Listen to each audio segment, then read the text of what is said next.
I've got a lot of notes, but what I'll kind of tell you is that I'm privileged to have a bird's eye kind of seat of where we're at right now from the work I do every day, and that's in the automotive, mobility, and innovation space in Michigan. That's a busy space traditionally for 125 years, but now today with the innovation community and the innovation economy. The conversation's not about economic development versus environmental stewardship. It's about enabling both of those two things to happen simultaneously. And we're going to talk about that today. We have these centers, we have these handheld devices, we have these connected buildings in our life every single day. And the usage and the data consumption and the ability to utilize tools, whether it's in a manufacturing facility or an automobile or in that handheld device, it's increasing every day. I think everybody in this room knows that. I don't need to do a survey. I know everybody uses AI every day. I know everybody uses their email every day. I know a lot of people are on Instagram. So you're driving a connected vehicle. It's all here. It's very pervasive. It's also a part of the innovation growth of any place which is embracing that technology which enables all these things to happen. And if you're not part of that embracing, you will get passed. You will get left behind. This is a fact. We had 50 auto execs in this room this morning and yesterday talking about that very same thing. Whether it's China or it's Indiana, it doesn't matter, right? So we're here to talk about that today. This is fundamental infrastructure, but it has to be deployed and it has to be executed with community and citizen first. And I'm not just saying that to say it, okay?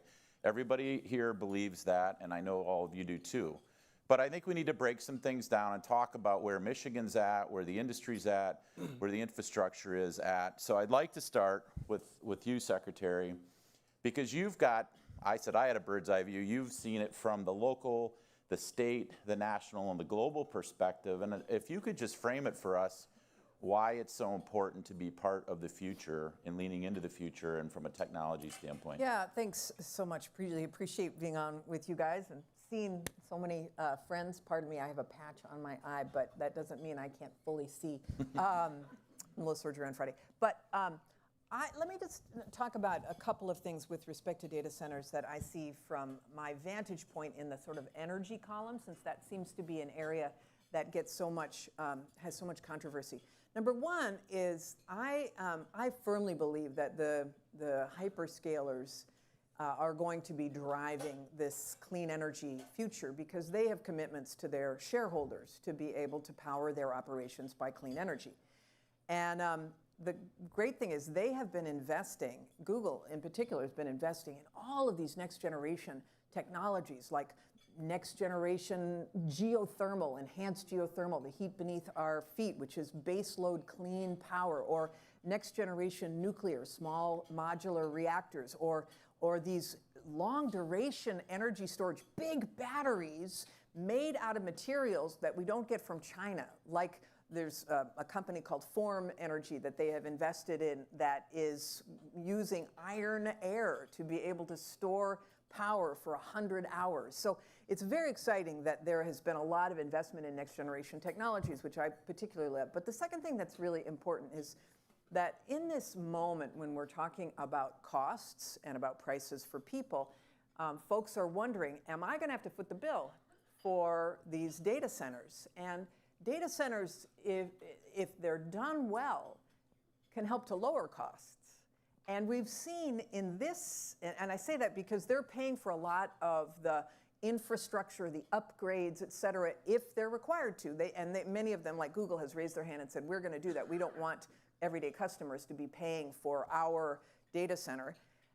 If that happens, then you've got big load users who are paying for the infrastructure of the grid, which lowers costs. And I think we'll probably talk a little bit about that. But one of the things that's a lot cheaper than many other forms of energy is renewable energy. And a lot of people have been afraid that the Trump administration has really dialed back on energy policy.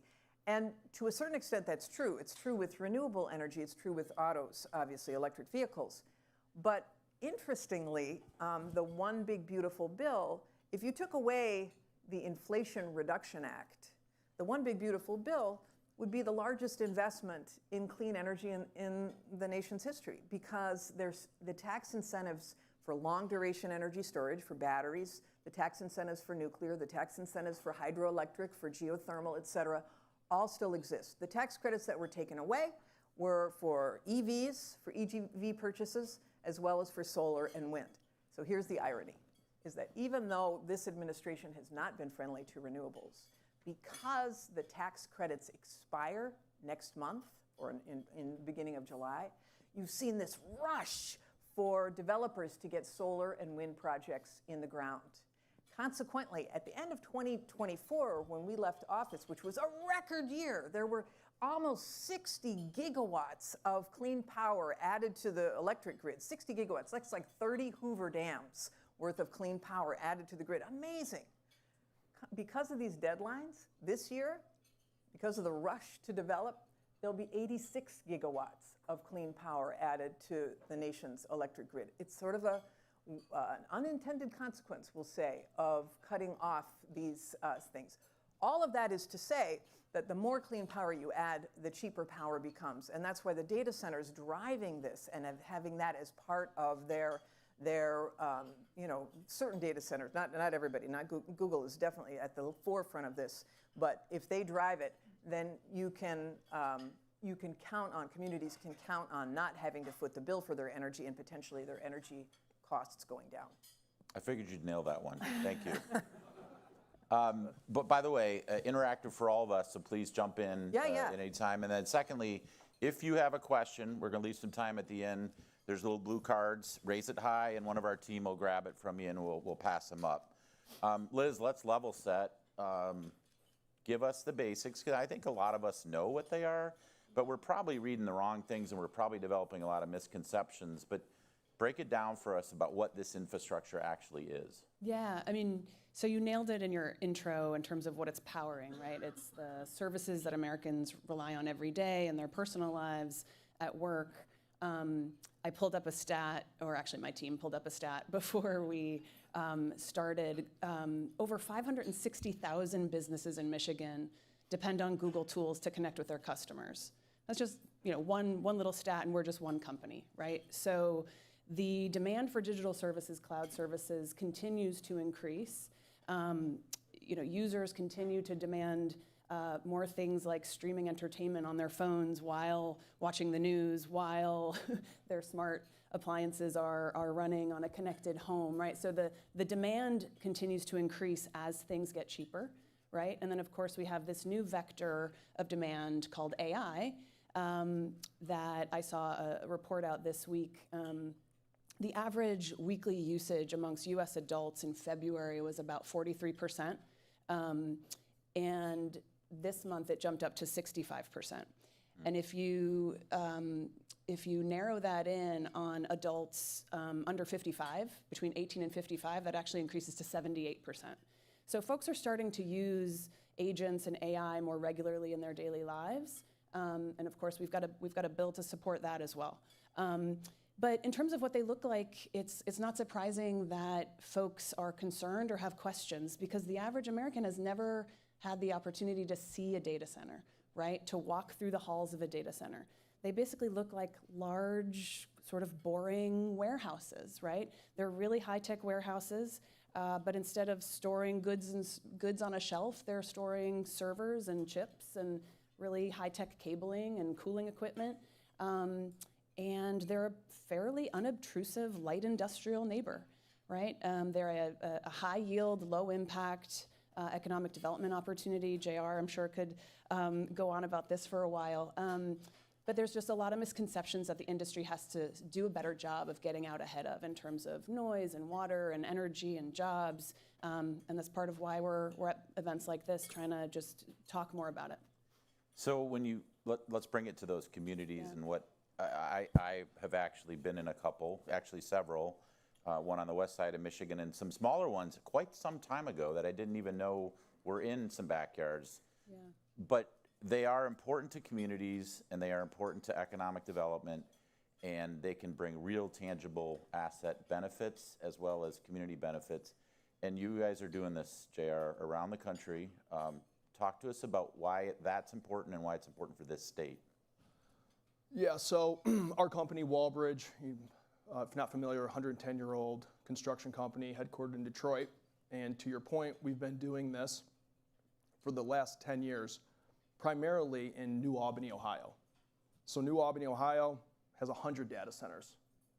And when you look at every meaningful statistic for New Albany, when you look at median home price, when you look at wage growth, when you look at tax revenue, when you look at education outcomes, it's all unbelievable, the growth they've seen in 10 years. So we've done a quarter of the 100 facilities built there, and they have another 5 gigawatts planned in the community. So we look at data centers not so much as community assets, they're community golden tickets. And to your point, they're the most least obstructive golden ticket you could have. Yeah, not a lot of jobs for FTEs, but when you look at the multiplier, it's 9 to 1. When you look at truck traffic, it's basically 0. And we've had the opportunity to work in these areas and see the growth and to see the progress. And I would only say that I completely support what Secretary Granholm said, and I'm completely behind Google. The state's gotta look and really build a coalition of why aren't we going for 100 ourselves? We're spending more time fighting over 3 than going and building out what's rightfully ours, those 100 that we need to support the economy of the future. I think about the groundwork you laid when you were governor a lot, particularly when it comes to battery technology and where that lies. And thank you for doing that, because I think we're in a better place than you had not done that.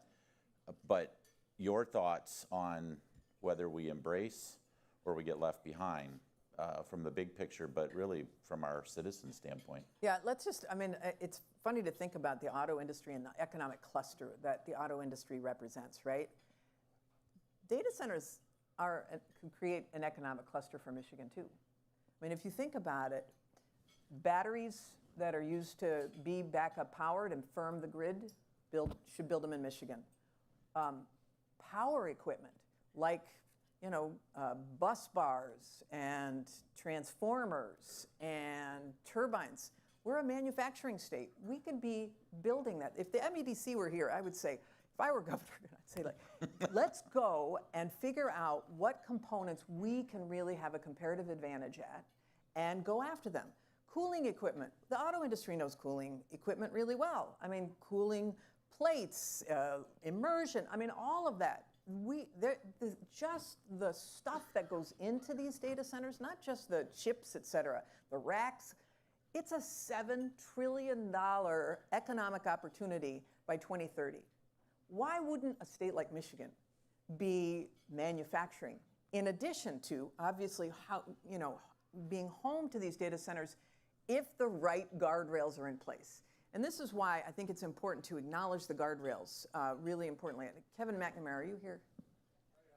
He's in the back. All right, so Kevin, of course, Van Buren Township that he leads, he was instrumental in making sure that an agreement was carved with Google that ensured that the citizens that rates would not be increased, that they would not pay for any additional water use. He put guardrails around the data center that are going to benefit his community. In addition to money for the parks, et cetera, Google comes to these data centers. I point you out as Google because Google is sort of the cutting edge of how data centers should do it. They're transparent. They don't come in the cloud of darkness. They want to partner with the community. Other data center companies do that as well. But since Kevin is here and the Google DTE deal is instrumental, the community will benefit. And if we are smart about thinking over the horizon as a state, from communities to actual industrial clusters, I think Michigan could really take this on. Be the state, be the irresistible state for manufacturing this equipment in the United States. If Amen. I could expand on that. Please. I think one element that's missing in some of the public conversation too is that we are actually incredibly incentivized to make sure that Van Buren Township stays happy with us, right? We're going to be investing billions of dollars in that facility. We will have full-time staff living there. We'll hire from there. They will send their kids to school there. Supervisor McNamara or the council with a stroke of a pen could shut us down if we do something wrong, right? If we exceed a noise ordinance, right? If we send construction, or JR sends construction traffic down the wrong road, right? So we are incredibly incentivized to do the right thing, and it's the right thing to do, right? And so I think it's important for, especially leaders who are at this conference, to understand our incentives are aligned to be a good community partner, and the locals have an incredible amount of control over how this is done They to got ensure leverage. it's done responsibly. Yeah, absolutely. There's one other thing that I Yeah, think please. is important that we haven't mentioned yet, which is the tax revenue that data centers bring, the property tax revenue, even if they get a tax abatement on their equipment, which is money that you wouldn't have seen anyway, right? But on property taxes, here's the example. In Loudoun County, Virginia, which was the initial home to all of these data centers, right? They had a whole bunch of data centers come in as well. They gave a sales tax exemption, but they did not give a property tax exemption. The property tax revenues to that county increased so dramatically that property taxes were reduced by 25% for the citizens. What's not to like about that? Yeah, I mean, to couple on what you're saying, obviously, when you're looking at these golden tickets, that's probably the most compelling, on the surface, reason why every county in Michigan should be going after this and putting together whatever's necessary. And I think the state's done a very good job being responsible and putting together a package, like she had mentioned, regarding the sales and use tax exemption. So if you want to compete in the US, you need to have that, because there's, I think, 35 other states that have already passed something that looks very similar to it. So every county in Michigan, and I think many of us here at the conference, we understand that. And it's time that we stop playing defense today and we go on the offense, because we're not, the good message isn't getting out there. And we need to really spend more time, be much more open, much more transparent to the local communities in showing them what benefits this truly brings. The guardrails that you said are being used to keep everyone in check. And I really think the good neighbors that Google, AWS, Microsoft, and Meta are. They build these all over the country. All over the country. And when you look at the places we've built, I challenged anyone to go find EPA complaints, go find, noise disruption, water pollution, electricity rates that, in especially Ohio, that have gone up. It's not there. It's not there. And, we're placating to 30 people in these townships. That's what's happening, and we're spending a ton of time wasting resources doing that. So let's back up then, and Liz, and we'll come back to you. We don't want to be on the defensive, and we don't want to placate, but the best thing we can do is use case studies. We all love case studies, right? Because they're proof points, and we have a couple. It all depends on which case studies, by the way. Let's be honest. I'll use a couple of good ones. Let's talk about the legislation that was put in place, number one, and let's talk about the things that were done right with Van Buren Township and how they can be models for Michigan and other places. And then I'll have you do that first, and then Jerry, if you could go with some of what you've learned in other places about that. Yeah, so I wish more folks would take a victory lap on the 2024 data center law that passed, because it was nation leading. I had the privilege of sort of being on the industry side of it and working closely with the legislature and the governor's office on it. And they said, we want to attract investment, but we want to do it in the right way, in a responsible way, right?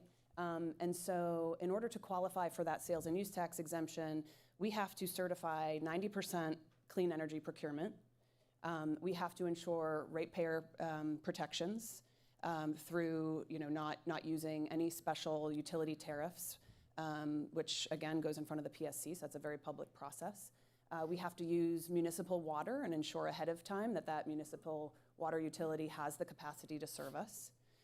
We have to pay 150% prevailing wage. There's probably one or two others on there that I'm forgetting. But the state has done a great job of laying that groundwork to say, we want to welcome this investment in the right way, and then put the power, as you said, in the locals' control to decide if they want these and where. Van Buren Township had long sought to attract the right type of industrial development to expand and diversify their tax base. And look, has everything been perfect? No, of course not. It's a conversation, it's a process, it's a negotiation. But at the end of the day, we've come to a deal that's mutually beneficial. We're excited about the site and the opportunity to develop there. We think the value proposition in terms of the tens of millions of dollars of additional tax revenue to pay for local services is really compelling.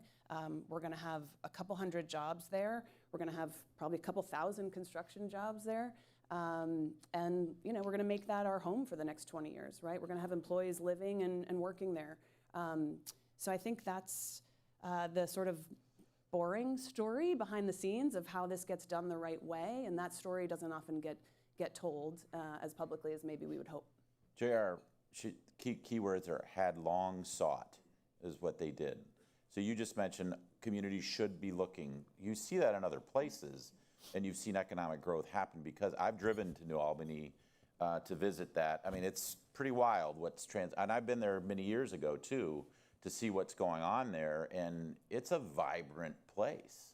Yeah. Employing a lot of people. Yeah, and I would just comment, we're all very familiar with Ohio. I mean, we're not talking about some abstract Western Texas frontier that none of us could really understand. Ohio is our neighbor, they're our friend, but they're also our competition. And when you look at Columbus, because New Albany, Dublin, and Hilliard are all suburbs of Columbus, all built out. It's unbelievable. Well, then you just drive an hour south and you go to Jeffersonville. That's a huge AWS campus. You drive east to Millersport, that's Vantage. The whole state wants data centers, and they want them for the same reasons we want them.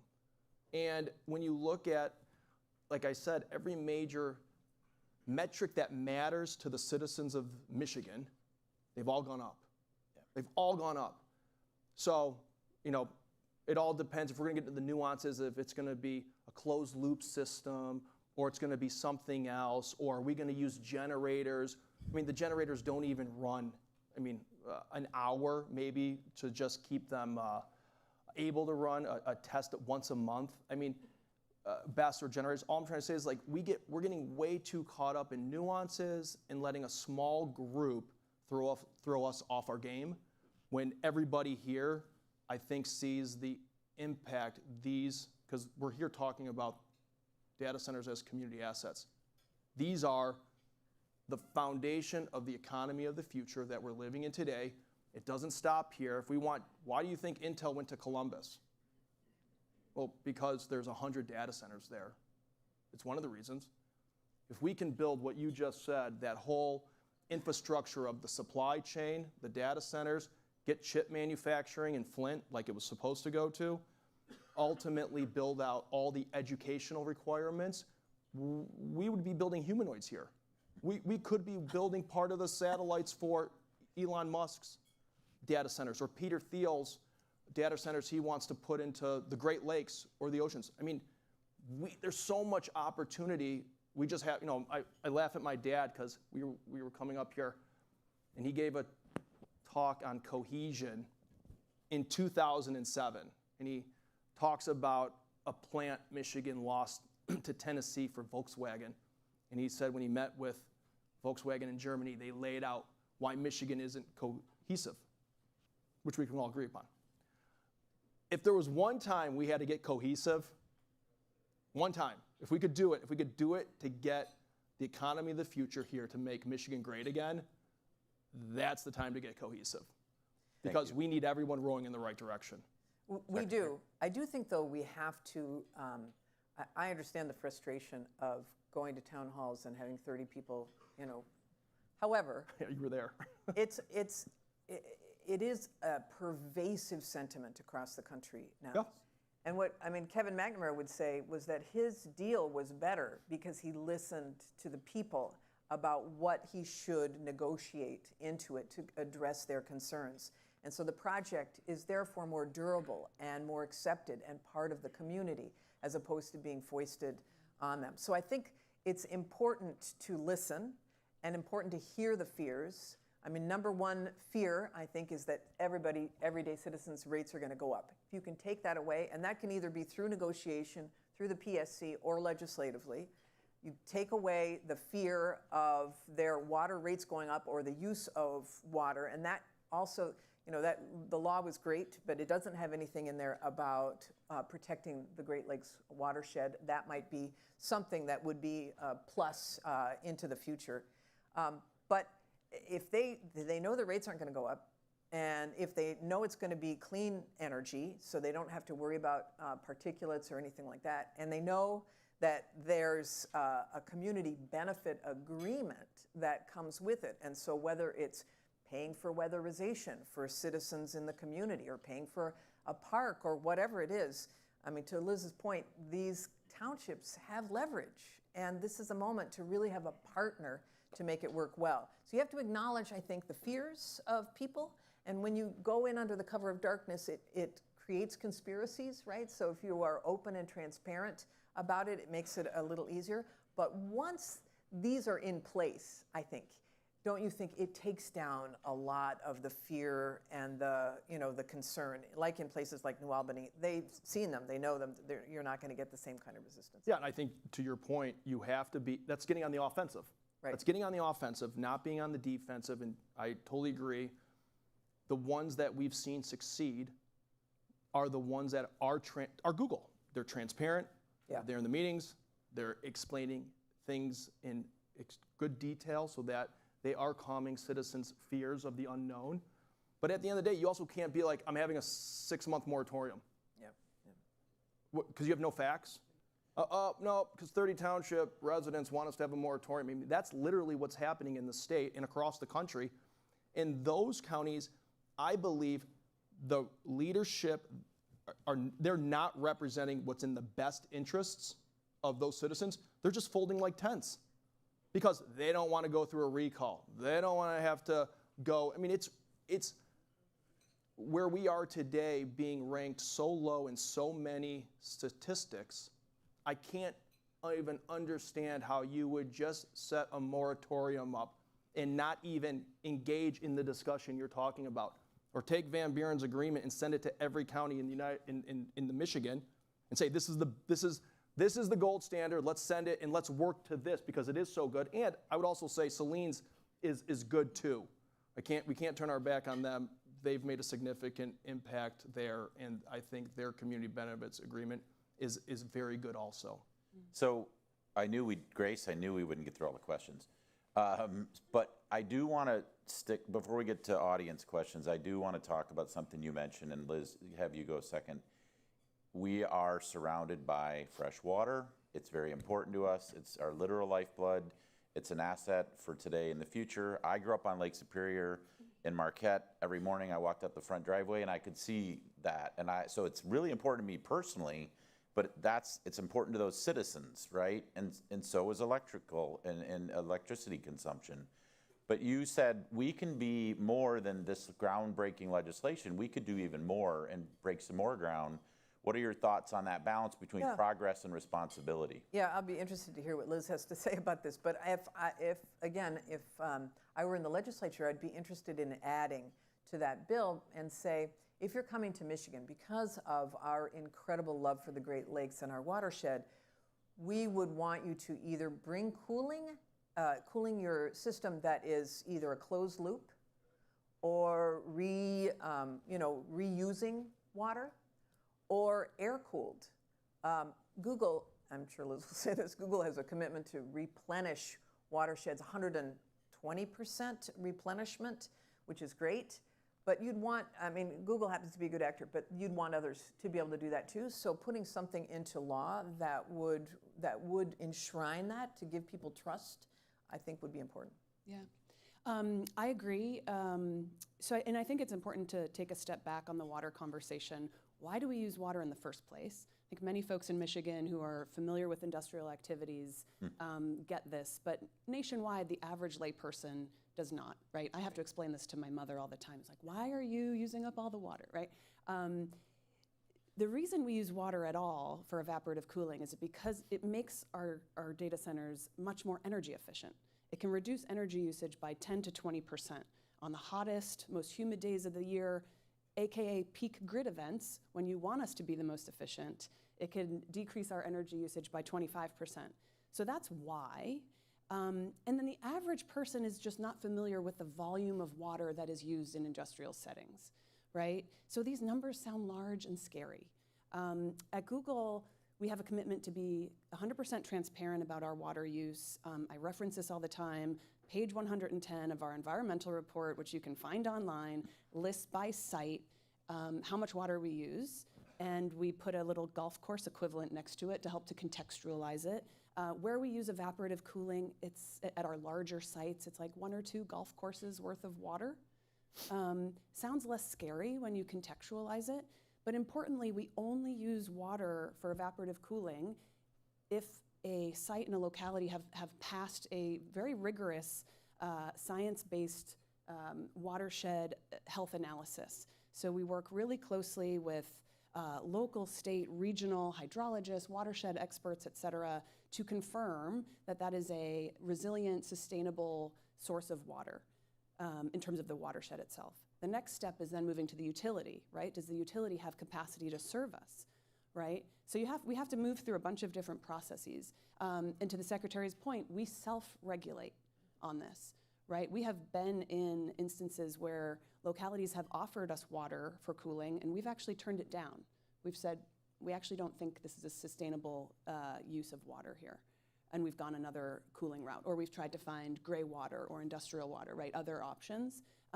So we're absolutely open to that. And I'm looking at folks from Eagle in the room, right?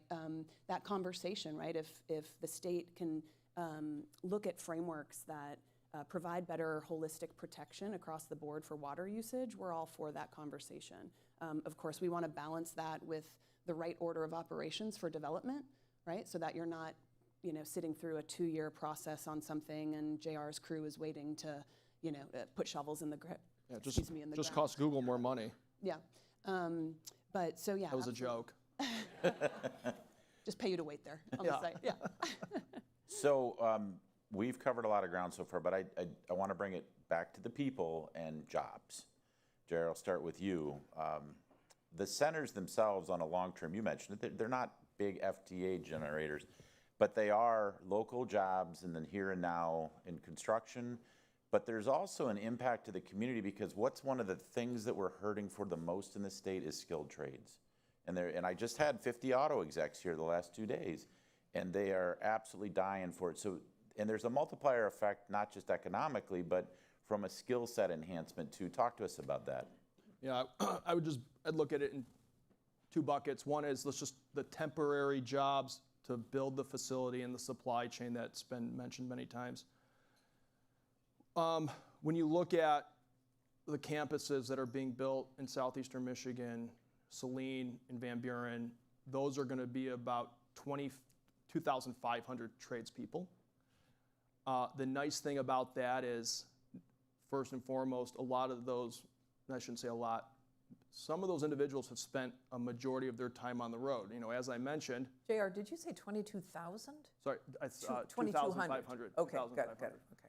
A lot of those individuals have spent time on the road. And I mentioned we've been building in Ohio for 10 years. And there's a lot of Michigan companies that are building with us at those facilities around Columbus. So many of those tradespeople get to come home, okay, pay employer and employee taxes into Michigan. Obviously, there's a big sales tax impact on the construction, okay? And those 2,500 jobs at each of those campuses will matriculate into what I had mentioned earlier.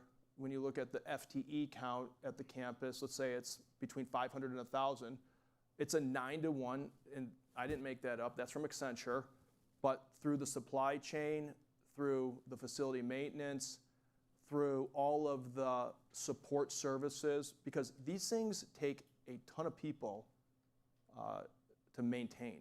Chilled water loops, electrical distribution, changing out servers and racks. It's an army of people. And to your last point about skilled trades, this is, I would say, if there was a time, this is the time to reinvest in that training for skilled trades. And we're in talks right now with 4 universities and nonprofit plus for-profit training facilities to locate in Southeast Michigan to start building out this army of people that we're going to need. And this is the perfect opportunity to be the epicenter and be world-class when it comes to the curriculum that needs to be designed, because it doesn't exist anywhere else right now, what we're talking about. Northern Virginia Community College has done something for Google. Wisconsin and Racine, Madison, and Milwaukee campuses for UW are working with Microsoft, but on more of the AI side. I don't know if that's so much software, servers, or that type of architecture. We could be the blue collar. We are going to train people, 7-month degrees, certificates, 2-year and 4-year programs from all around the state of Michigan to be the leaders and the experts in taking care of these facilities, because they're going to last much longer than 20 years. I love this because, it's not just that, so the job is over when the data center is built, but to your point, all of the auto industry is saying, we need skilled trade people. So it just leads them into this, to this lifelong career here. It's so great. Liz, any thoughts? I mean, workforce is important to you. Workforce is important, yeah. I mean, we have our own programs that we invest heavily in, and then look for these locally led, training sort of consortiums that we can also lean into, like your Northern Virginia example. We can't find enough folks, right? You can't find enough folks. And these are really highly paid, family-sustaining careers, right? And I bristle a little bit when folks talk about them being temporary, because your backlog is, I don't know if you want to share it publicly, but the backlog in terms of the development of these is enormous, right? And folks move from one to the other and then come back to maybe one they started on, right? Because they're going to add a building, or they're going to retrofit a building, or we have to change out the chillers, or whatever the case might be. So folks make careers out of these things, right? And we also like to poach from our construction team sometimes for our operational full-time roles. We have folks at our Iowa and Nebraska sites who started out in construction, have moved on to be, operational full-time staff. And so, sure, we can't promise that we're going to keep a construction crew, employed for 20 years, but the last 20 years where we have been building these, it's steady, right? And they've got to move around a little bit, right, to different sites, but they're really high-quality jobs. Let's hit one more before we go to Q&A, and that is the balance between data centers and the resilient grid. Secretary. Yeah, let me just say this. Data centers can be a huge grid asset, again, if it's done well. So one of the things that we should consider in Michigan is requiring that data centers agree to be flexible on their loads at the moment when the grid is at peak. So at any given time, like right now, the grid in Michigan is half used. It's built for the worst case scenarios. So in the hottest days and the coldest days. You got a big user coming in. What if they either agreed to dial back or shift loads to another part, or they add batteries to be able to keep running all the time, which is what Google has done. If you get that flexibility, then the data center actually becomes a grid asset. It fortifies the grid. It allows us to use the existing grid better. And it's one of the things that, that many hyperscalers have been saying is, let's make better use of the existing grid in that huge headroom that we have, so that we don't have to expend all this money building out new transmission, et cetera. So there's things like grid enhancing technologies, these advanced conductors that put twice as much power on the existing grid than currently exists because they were strung so many years ago.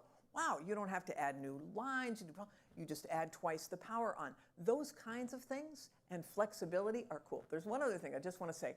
I'm super excited about the possibility of data centers paying for, and this hasn't fully happened yet, so I'm just saying this, putting a notion in Google's ear, but paying for batteries for homes, maybe batteries in solar, maybe heat pumps, and then stringing all those batteries together with the permission of the homeowner to be able to create virtual power plants. And that means that you can use all, and that's true with EV batteries as well. And if the homeowner gives permission, the utility can compensate them. So what if, and in many places there are pilots of these virtual power plants and this flexibility happening, a homeowner can get $150 a month, a couple $1,000s a year for allowing access to a battery, whether it's vehicle or at home, that gives the ability of the grid to be well used and the data center to be an anchor of that, because then they can count that capacity as part of their needs. So there's lots of creative things that are happening, and Michigan could be at the forefront of that. I'm going to have you touch on that, Liz, but fun fact related to that. So there has been a lot of controversy about what we've invested in from a state. And many of you know there was a battery plant built by Lansing. That plant is now owned by LG. And what it is doing is building batteries for Tesla, which are going to the grid in Texas. We're already involved Ford's in doing this. the same thing, yeah. Yes. It's awesome Right. what's happening to be able to be that flexible and to have, and stock is going up as a result. Liz? Yeah, well, it's hard to follow the secretary on that. I would underline everything she said. We are equally as excited about all of those opportunities. Our teams have actually been working, and I'll check my energy colleague over here. To my recollection, we've had an internal aspirational program to do more distributed energy resource sort of investment for many years, but we're just only now, he's giving me the thumbs up, I didn't mess that up too bad. We're just only now able to crack the surface of that, right? Because it's, historically, we haven't had a commercial pathway to invest in it, right? And so we're actually finding that our sort of grid capacity constraints and challenges, when we're working closely with our utility partners to try to get more creative, is enabling sort of a more holistic opportunity for us to invest in these types of pathways, the grid enhancing technologies, distributed energy resources, et cetera. It's really exciting. There's so much opportunity to make better use of the existing grid that also is a win for communities, right? So Van Buren Township, hypothetically, right, if we could find commercial pathways, should see an outsized benefit of Google investing there and having a presence, because we could direct more funding and resources to distributed energy capacity there, right? It could also be a statewide program, right? But you can start to see this win-win-win if we can get these partnerships and commercial pathways set up the right way. So before we go to Q&A, I'll start in the end. We'll start to come back this way. Trust is foundational to everything, right? We all learn that, right? So this is really important with people, our citizens and communities. What is one thing or some things that you've seen or we can learn, not necessarily just from the everyday work that you're doing today, but in your experience with regards to our communities and our citizens to build trust moving forward? Yeah, I mean, I think first of all, transparency is number one, that people have to feel like they know who's coming in and that they're not, that it's not a mystery and they're not, like, oh, so-and-so's coming in. That's number one. And number two, as Kevin did in Van Buren Township, listening to the community, having the opportunity for hearing, listening. I know it can be a painful thing, but listening to them and then taking their ideas and negotiating them into an agreement, I think is part of the way of building trust. You have to have trusted actors. I mean, Google's got a good reputation, so it's trusted itself. But the surrounding, scaffolding has to be built in a way that the community feels like the data center is a partner and not taking something from them. Thank you. Jer? Yeah, I obviously completely agree with what you said. It starts day one with that transparency and openness. Absolutely need to listen to the constituents and understand the pain points in the community, and they need to be addressed. I would only just say we don't, placating 30 people is a bit ridiculous, but when you look at ultimately the attributes of the data center itself and see what it can bring a community. As I said before, it is relative to all other assets. It's basically a standalone building that doesn't generate a lot of traffic, doesn't obviously emit emissions or contaminate soils with forever plastics, doesn't manufacture. And we're all picking on Kevin because they did such a great job in Van Buren. That asset is the equivalent to 4,000 new homes being built in Van Buren. And think about that. Think about the strain on public safety, on roads, on the education system, 4,000 new homes. You just got the tax revenue of 4,000 new homes when you put a data center there with none of the strain on your infrastructure. And that's got to be the message from day one. It's going to make everybody's quality of life better, especially when you've said it best. The guardrails are there. It's put in an appropriate place in an industrial zone, zoned for the right use. That's the best thing I think any community could have as it relates to an asset. It's a true golden ticket. So we as golden ticket. We need to be really careful about how we come out of the gate, not make assumptions. And I've said it probably 7 times now about being community first. And I think it's important, because you touched on it earlier, to match up with, as best as possible, this is one community, those that seek it. But Liz, what's your kind of advice coming out of the gate to do this better and do it right? Yeah, I mean, I think sometimes we overcomplicate it, and you just got to show up in person, shake hands, earn that trust. Coming out of the gate strong with project facts, right? We're going to do X, Y, Z. We don't plan to do A, B, C, right? Showing up consistently, staying in conversation.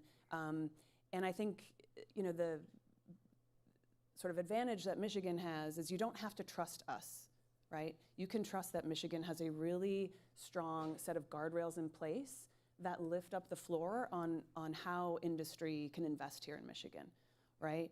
And then each community can decide what's important to them, right? If Google is interested in a new county or township somewhere, what are those local priorities you want to see us show up to support, right? Is it sidewalks? Is it roads? Is it schools? Is it, you name it? And we're going to figure out the right way to get to a mutually beneficial partnership. But a company like Google, we want to come in and commit locally. We're going to be there for 20, 30 years. We're going to invest in the grid. We're going to ensure and safeguard affordability because it's the right thing to do, and it's also the right thing for our business. It's the right thing for our investment.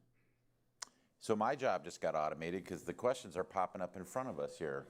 So let's, this one, I'm gonna read it, and then you guys jump in. How can we develop an education strategy for the public, residents? We're losing the narrative. Who's responsible for the marketing? Those are 2 questions, right? Yep. Okay. I think we touched upon the education strategy. It's going to be, for state of Michigan, it's in its infancy right now. I would say the curriculum is so new, there isn't a standardization out there. But we spoke about skilled trades. We talked about, obviously the skilled trade training centers are ready for the unions. They exist. They exist today. And there's no reason why young kids out of high school shouldn't be matriculating into them. I would say that we've done very little work collectively, construction, skilled trades, data centers. There's no marketing out there. We were just talking about this, about building out. What does that look like nationwide? I don't know if you guys remember the Army. They did a complete rebrand, and remember the days when we'd go to the cinema and there'd be a bunch of ads before the movie played, and there'd be those Army ads with guys jumping out of helicopters and, frogmen and, doing great stuff. And you're like, oh my gosh, I should be in the Army. Yeah. Like, I'm inspired. That's cool. We're working towards right now getting that type of plan in action, not only statewide, nationwide, because we can see right now people have forgotten about how great construction skilled trades are. Yeah, you're not going to make $250,000 your first day, but you're certainly going to get there by year 3, 4, or 5 with overtime and where we are in the build out of A the good economy living. 2.0. Yeah, I Secretary. read this question a little bit differently. I think super important on that. Well, it wasn't 2 questions? Well, I read them as related, which is how do we get the word out, right? How do we combat Yes. this negative narrative that is happening? And I would say one thing that's important is for these grass top voices who are here to feel confident in saying good things about data centers and to be answering the questions of people. I think we all have a responsibility. And, you know, we're in an election year. Make sure that the folks who are running for office understand the importance of a balanced solution of guardrails, yes, but not chasing data centers away. If we don't, you know, if Michigan is not inviting, they're going to go somewhere else. We will just have lost the opportunity, right? And we have to have, you know, from a national security perspective, we've got to have these data centers in the United States so that we've got control over the AI applications, et cetera. There's an international and global national security perspective in addition to a Michigan and the US perspective. But if we don't do it, other states will get it. Some people may say, well, that's fine. Well, that means that we haven't done our job as citizens in educating other people. So I'd encourage folks here to also be voices. Yeah, I would just echo what you said because it's been interesting over the last 18 months while this topic nationwide got hotter and hotter, and obviously all of our algorithms only carry the negative news of data centers. For some reason, we can't figure that out, but there's been very little support of candidates openly saying that data centers are golden tickets. They've shied away from the whole conversation. I can't believe it's that polarizing. I look at it, it's an 80-20 issue. Everybody wants better safety, everybody wants better education. Everybody should, and I think, believe data centers help support that. It's an 80-20 issue. And when you look at the gubernatorial candidates and you look at some of the individuals running for local elections this cycle, they're not, to your point, yeah, you're right, they're not coming out promoting it. So it's kind of hard when you're looking at the leaders of the state and they're not making a move. They're just keeping silent on it. But we have to get some of this information. Well, Oh, yeah. But yeah. we need our leaders in the state to lead. And we've offered that coalition of the willing that we're putting together.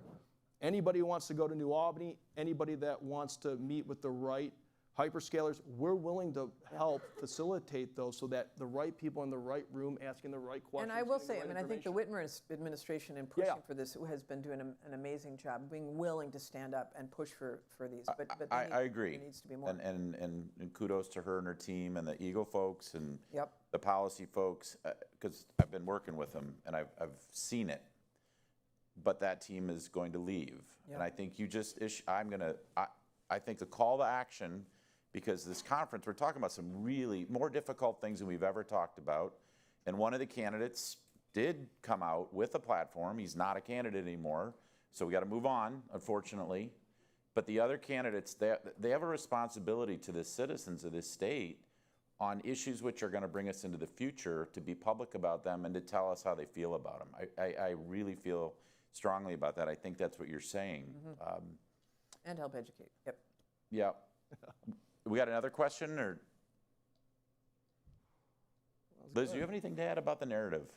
Yeah, I mean, I think our industry groups have lagged behind the pace of investment, right? So the Data Center Coalition started out as a little working group of the Northern Virginia Technology Council, and it had like a couple $1 million budget, while simultaneously industry was pouring hundreds of billions into new investment, right? So that organization can only scale so fast. And in the meantime, we are really leaning in on folks like state and regional chambers, labor, our partners in the supply chain, et cetera.